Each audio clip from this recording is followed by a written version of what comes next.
I guess it's a big deal nowadays, a doggy daycare, and they're going to fence this section off.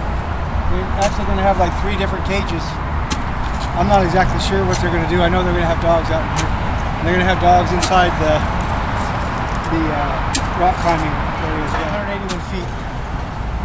This is a swing gate here, and there's a slide gate back there, and 2 walk gates in the back, around the back here. Put in a bucket. We use buckets a lot, lots and lots of buckets.